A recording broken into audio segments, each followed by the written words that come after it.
You're listening to Breaking the Bottle Legacy with Molly Watts, episode 45. Hi, I'm Molly. After a lifetime living under the influence of family alcohol abuse, spending more than 30 years worrying about alcohol and my own drinking, believing I had an unbreakable daily drinking habit, I changed my relationship with alcohol forever. If you want to change your drinking habits, then Breaking the Bottle Legacy is for you. My goal is to help you create a peaceful relationship with alcohol, past, present, and future. Each week, I'll focus on real science and using your own brain to change your relationship with alcohol. Nothing has gone wrong. You're not broken. You're not sick. It's not your genes. And creating peace is possible. I'm here to help you do it. Let's start now. Well, hello and welcome or welcome back to Breaking the Bottle Legacy with me, your host, Molly Watts, coming to you from, well, it looks to be, it's a little early this morning. I can't really tell yet what it's going to do or here in Oregon. Right now during the fall, it can be start out raining, end up being nice. It can start out nice, end up raining. We're kind of in one of those patterns, but I've looked ahead and the weather for the weekend, this last weekend in October, last weekend in October, is supposed to be epic beautiful. So I'm really looking forward to that. Before I get into my guest this week on the episode, because this is dropping the very first week of November, I want to share that I am giving away alcohol minimalist swag for anybody that enters or anybody that goes and leaves a review either on the podcast or on my book, Breaking the Bottle Legacy. If you leave a review, take either a screenshot or just send me a note, give me your reviewer name, and you will be entered into a drawing for alcohol minimalist swag, some gear that we've got. And my first winner is my listener, Sue. I'm not going to go with her last name, but she is in my private Facebook group. She's also left a review. She left a review of both the podcast and the book. So she got 2 entries into the drawing. And Sue, you are my lucky winner. Woohoo! Congratulations. So if you would like to be entered into 2 weeks from now, the middle of the month's drawing for some alcohol minimalist swag items, please just go and leave a review of the podcast on whatever your favorite podcast player is and or the book. Either way, and let me know you did it. All right, today on the podcast, I am so excited to have this conversation. I am talking with Katie Lain, and Katie is the co-founder of the Sinclair Method community. She's co-founded it with another great TSM or the Sinclair Method TSM coach, Karen Dion. And so she and Karen have started this new community. It's called the TSM community or Sinclair Method community. And you can find them at tsmcommunity.com. I'm going to link all that in my show notes. But Katie really started on the Sinclair Method after her own personal 10-year battle with alcohol. She found a lot of success using the Sinclair Method, and she's been a coach and a mentor for 3 years, and she is a lifelong advocate of this technique. So I really wanted to have Katie and or Karen on the show and was delighted to have Katie come because this is just an important conversation, and I get a lot of questions about the Sinclair Method. I don't think it's very widely understood or known about. So I am super excited to share my conversation with Katie Lain. Hi, Katie. Thank you so much for taking the time to be with me here on Breaking the Bottle Legacy this morning. I'm super excited to have this conversation because, as I shared with you briefly, I feel like I'm not as educated as I want to be on the Sinclair Method. And so having this conversation with you here for my audience is just going to be super valuable, not only to me, but I know to them as well. I'm really happy to be here. I can't stop talking about the Sinclair Method, to be honest. So I'm an open book and can't wait to share more with you about my experience and just how the method works. So thanks for having me. I'm excited to be here with you, Molly. Awesome. So let's just dive in. So tell me more first, just give us your story and kind of how the Sinclair Method came into your life. And then we'll get into what you've done and the Sinclair Method community that you founded and what's happening there and kind of what's going on. But tell me more about your journey. Yeah, it's kind of similar to yours where I grew up with, well, my dad was a really heavy drinker until he quit in my childhood. But I grew up in a family where drinking was very much like kind of respected, I guess you could say. Like you could drink someone under the table and there was always bottles of whiskey and stuff like that. And that's still true, to be honest, for a lot of my family. But grew up in that environment, so was kind of exposed to alcohol a lot as I was younger. And it was really something that, you drank, and it was part of every social function, no matter what it was. So I actually didn't really enjoy drinking that much when I first started because I would see everyone around me getting really drunk and acting ridiculous. So I didn't really start experimenting with alcohol until I was like 21 or 22. I would have it a little bit before then, but I really didn't like it that much. And of course, the drinking age here in the US is 21, but you can almost always get it before that. Yeah. But when I hit my very early 20s, I started to drink a lot more. I was in a relationship, and my boyfriend at the time was a heavy drinker. And I kind of thought, oh, this is, innocent fun, what someone's supposed to do at this age. But I remember a few years into it, I was thinking, oh man, I don't remember the last day I went without drinking. Like maybe I should take a break, I'll just take a little week off or something.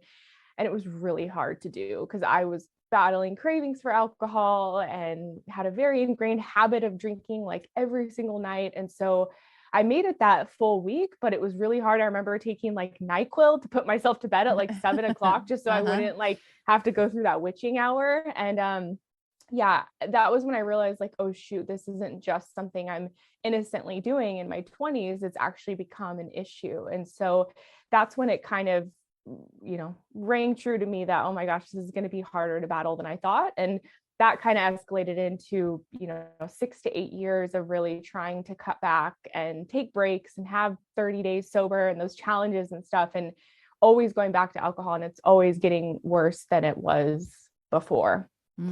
I appreciate that. And so, okay, so we're approaching 30, it sounds like. And did you have one of those rock bottom moments, or was it just sort of an evolution? Yeah. So thankfully, I didn't have a rock bottom necessarily, though I was definitely heading that direction. I could just see my path uh getting more and more in that direction. Someone, I'll admit, like I would drink and drive pretty regularly, and so I was doing things like popping my tires on curbs, and I got pulled over one time and I was intoxicated, and thankfully the cop didn't know. But I would say that was my moment of realizing like this is getting really bad. Like I'm going to get a DUI, whether it's maybe not this time, but it's going to be next time. And I hated the fact that I would drink and drive because in my right mind I knew that's not what I would do. But as soon as I had a few drinks, I would just, lose all inhibitions and do that. So that was one thing that was like really wearing on me.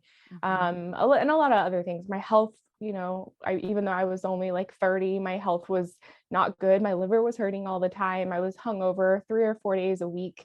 And usually like really hungover at least one of those days where I was like vomiting in the toilet and stuff like that. So it just kept getting worse, and I kept trying. Like I would go a month, or one time I went 6 months, and thinking like this is going to be the time, and I would get really motivated and excited and feel like I finally found, this is the time, I'm committed.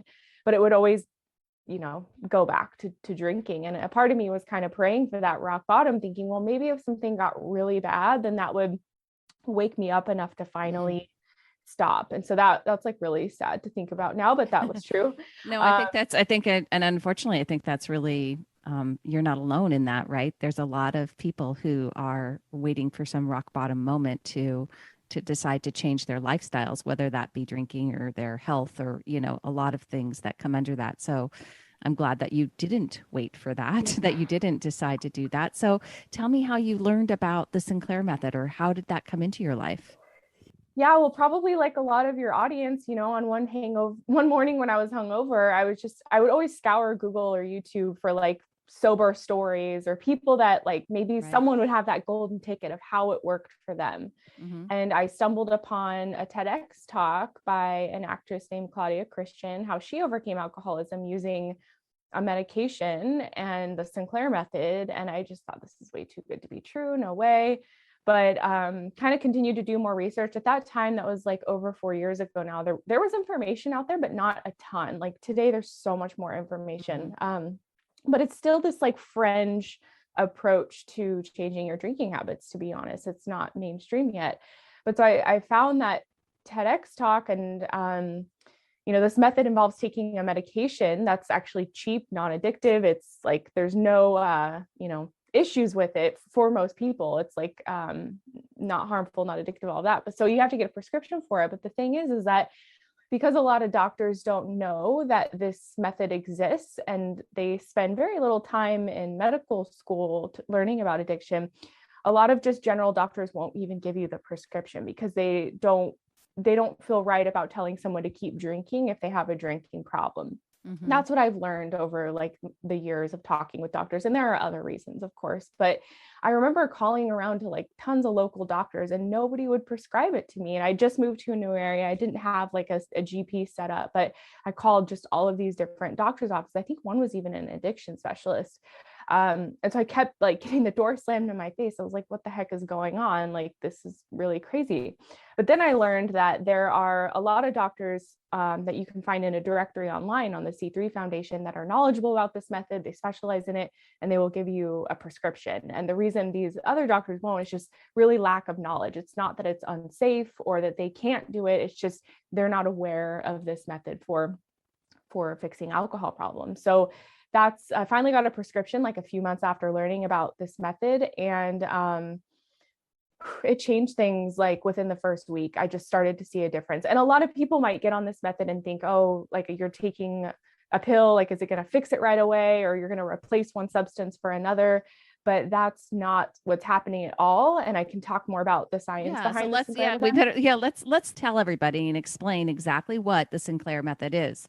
So you've already said, so it involves taking naltrexone. Is that how I say it? Naltrexone. Yeah. Naltrexone. See, I know it's a tricky one when you first learn about it. And so it sounds like nowadays there's at least a good online directory for how to find a doctor that's going to be able to prescribe it for you. But that's just one part of it, is taking the medicine. So tell us more about what else is involved with the Sinclair method. Yeah, absolutely. So it involves taking a medicine, and naltrexone is an opiate blocker medication. It's not an opiate medication, but what it's doing when you take it is it's essentially blocking opioid receptors in your brain, which is the pleasure center in your brain where the pleasure you get from alcohol functions. Because when we drink, as you probably know, it just produces this flood of feel-good hormones and endorphins. And so that's why it's so addicting, because your brain's like, yeah, this is great, like give me more of that.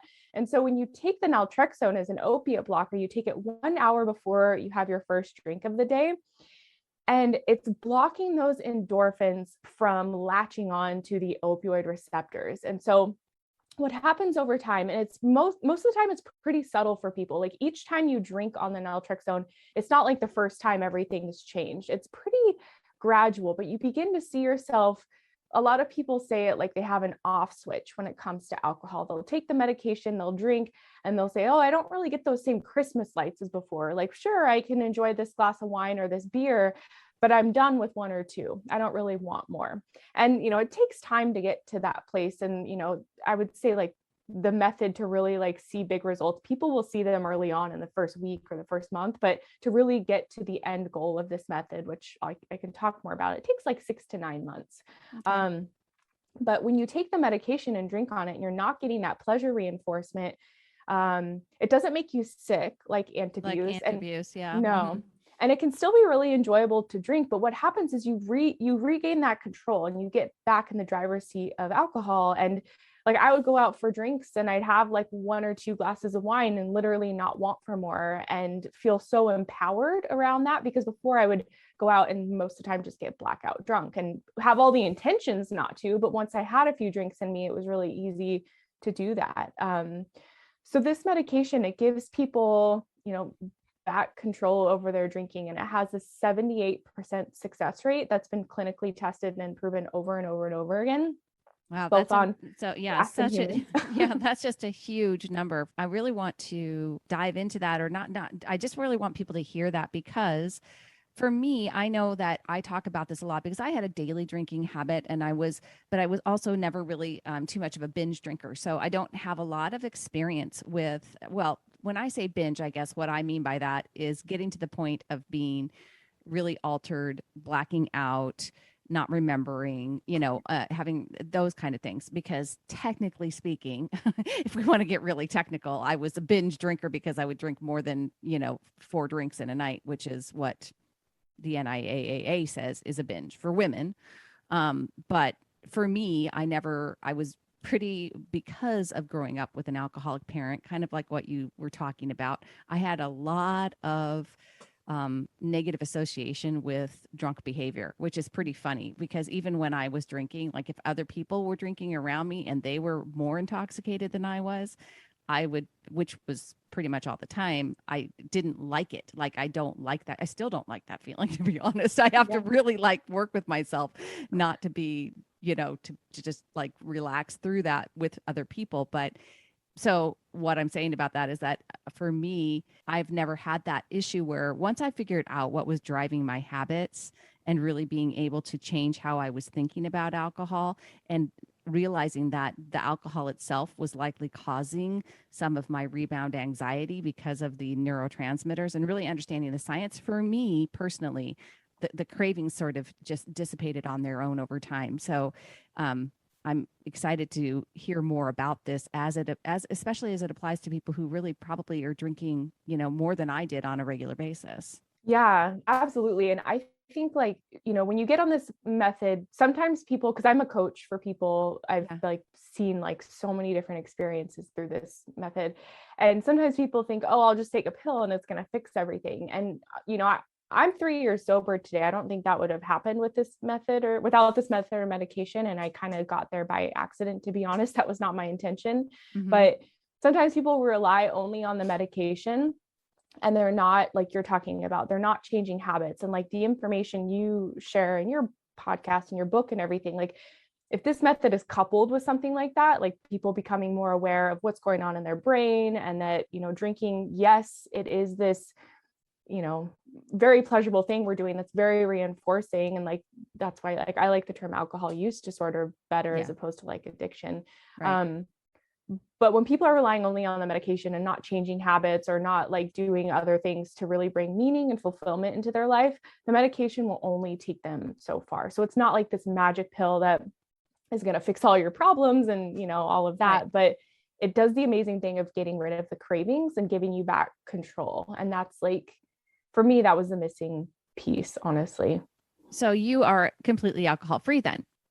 I am. Yeah. I went on the method over 4 years ago. And after a year on the method, I stopped drinking just because I honestly kept like forgetting to drink. And you hear that from people a lot, where I took like, I was drinking like once a month toward the end of the method. I just would like have a glass of wine once in a while. And again, this is like no cravings in between, no urges to drink. That was just like how much I wanted to drink.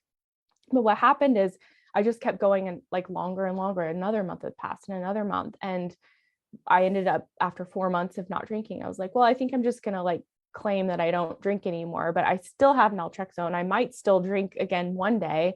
And I know the majority of people that go on this method do still drink. I think there's a statistic out there, like 70%. And you always take the naltrexone beforehand as kind of like your protector in a way. But that's what's amazing about this method, is that it rewires your brain in such a way where it's put back to the place it was in before that wiring was in place that's driving alcohol use disorder. And so you become, quote unquote, a normal drinker, where you can go to a special occasion and have a couple glasses and not feel like you're going to go overboard. And so and that's what the science proves, that it just like resets your brain. And so a lot of people maybe they had alcohol problems before, but after 6 months or a year on this method, they're totally back in control and they're moderately drinking. And that's the majority of the people I know. Like, it's more rare for people like to go abstinent like I did. All right. So tell me more about your community, about the Sinclair Method community. Yeah. So we just launched that this month, actually, October 1st, we launched it. And what this platform is my partner, Karen, and I, we've both been TSM coaches. TSM is the Sinclair Method. Right. We've both been coaches, and we're both success stories of this method. And what's happened is, because the Sinclair Method is still somewhat of this, unknown treatment to the mainstream, though again, that's starting to change. What happens with people, and we really discovered this as coaches, is that people come to you for guidance and support, like on the habit change, just like the practical tips of how to do the method, what to expect in the first 30, 60, 90 days. When do I start having alcohol-free days? There's so many, because this is like a 6 to 9 month process, there's like so many things that come up throughout that time. And so as coaches working with people, what we were finding is we were having to send people, over here for this information, over here for this information, because it's not something that's like super mainstream yet. And so kind of the information, you have to find it across the web in some sense. And so that's where we really created this platform from, wanting it to be a place where people can come and get everything they need for the Sinclair method under one virtual roof, so to speak. And so we've created courses that will really guide someone step by step through the method. We offer group coaching so people can join and get group support from a TSM coach and also other peers.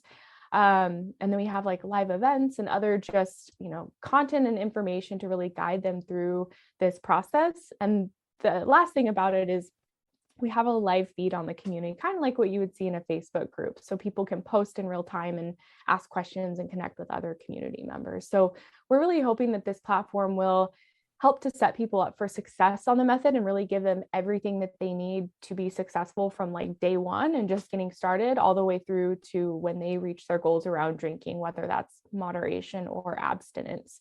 So that's why we created this platform, just to be that kind of hub that people can plug into, because so often I hear from people, maybe they had a doctor that knew about naltrexone and how it works to fix drinking problems, and they get on this method years ago, but they're not following the protocol correctly, which is like the golden rule. You have to follow it correctly and consistently for it to work.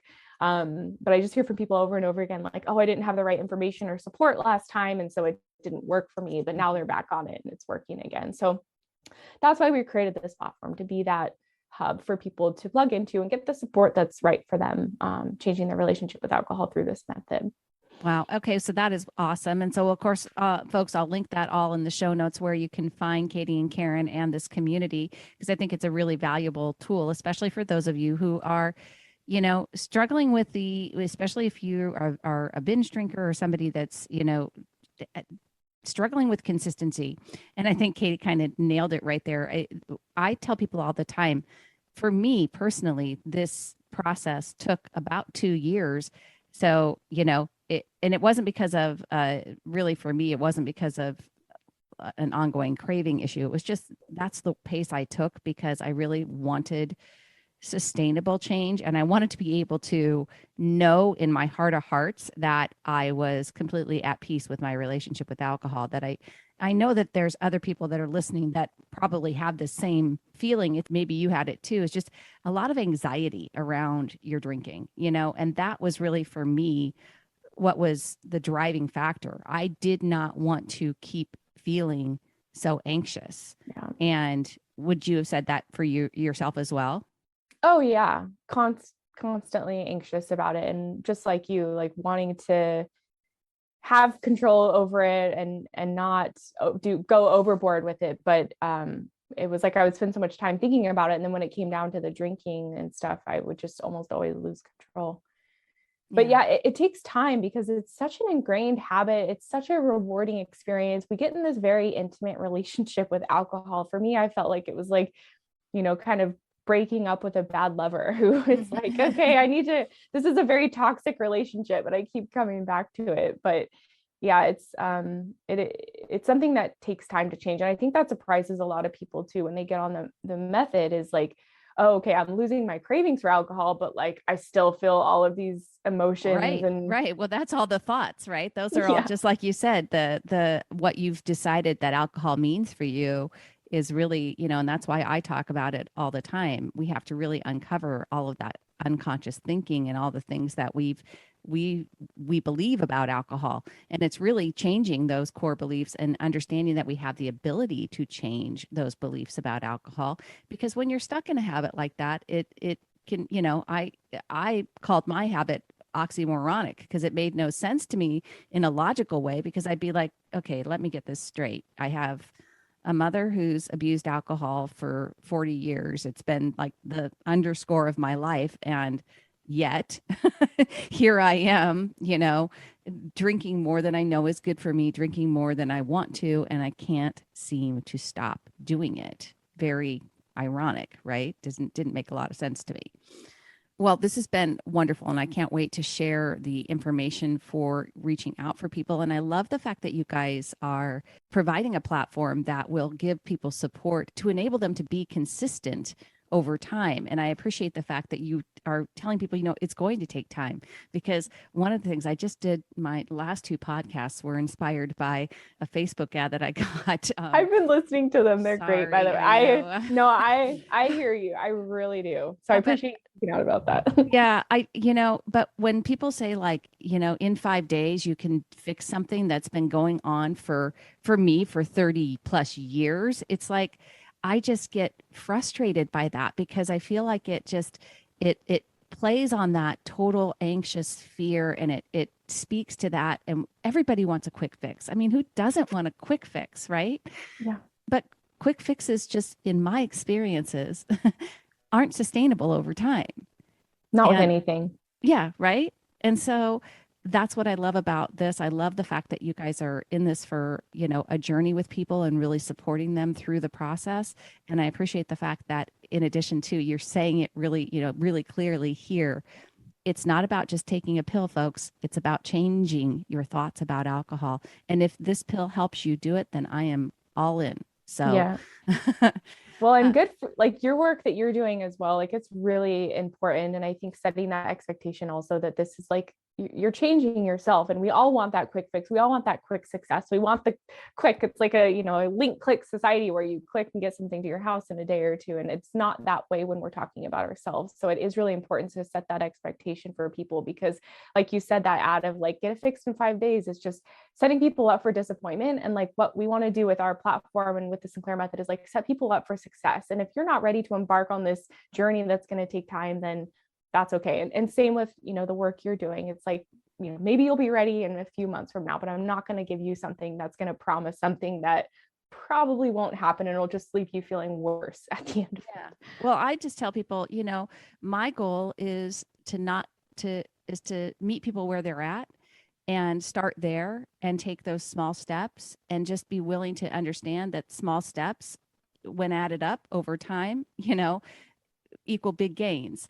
But we can't get from point A to point C without going through B. And we need to make that journey in smaller increments. That's just what I've found to be successful for me. And I say it all the time. If you had told me back at the beginning of 2019 that I'd be sitting here having this conversation with you, and I'm sure you feel the same way, like, 5 years ago, if you would have said you'd be here having this conversation with me, you would have said, nope, not possible. Right. Yep, exactly. It's amazing how quickly time goes by, of course. And like, when you are embarking down this change, because I do see people, they think, oh, this pill's going to be a quick fix, and they're kind of let down when it's not. But every day you can make progress. And even though it's little steps, like if you can see little bits of progress and celebrate those, and that will really anchor in that positive change, it adds up so quickly over time. It really does. And it's about those little consistent efforts every single day, whether you're on the Sinclair method or something else. It's just seeing yourself make those changes and realizing, like, a lot of what your work does, it's just, you're in control of your mind and your thoughts. And like, I think a lot of us, when we struggle with alcohol, we feel victim to it, and like it's controlling us. And we're really allowing that to happen. And once we realize that we have the power and we can change our thoughts and change our behaviors and our actions, yes, it will take time. It's not going to be a quick fix, but that is like a beautiful transformational journey. Like, I am so grateful for the journey I've been on, and I'm sure you are too, of changing this relationship with alcohol, because it's such a beautiful one where you can get to know yourself on a deeper level and see yourself blossom in a way you never thought possible. And so it's like, it's so meaningful. It really is. Yeah. And it's a meta skill. I say it all the time. This is the area of my life that I needed to address first. But understanding that I have the power in my life, really, that I am not at the effect of this world, but I get to create the life I want to live. I get to create. And I know it sounds cheesy. I know it sounds all woo woo and stuff, but for me, And, I'm quite a bit older than you are, but I literally did not make this connection where I really understood how in control my brain was for creating my own feelings in my life. I literally was, and I think a lot of us don't really, we think that it's the circumstances in our lives that are causing us to feel one way or the other. And we do not realize how much power we have in that process and that we do control that process in terms of the thoughts that we have and the judgments that we make. And it's those judgments and that decision that we make, what we make are the circumstances mean in our life that create how we feel. And truly that whole part of this process for me is life-changing, because it really does make me, it makes me look at everything in my world differently. And so, and that, that can happen for anyone at any time. And it does not matter how old you are, how long you've been drinking, what you're, or what other habits you may have that don't serve you. This process can help change it.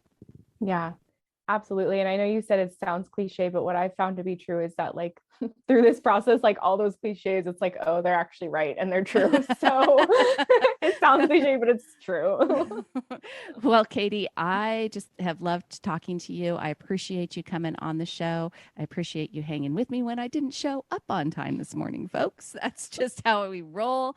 And so I am looking forward to sharing this information with all of my audience. And folks, I will have all the show notes so that you can connect with Katie Lain and Karen Dion over at the tsmcommunity.com. Perfect. That's it. Thank you so much. I really enjoyed chatting with you. Thanks, Katie. Thank you for listening to Breaking the Bottle Legacy.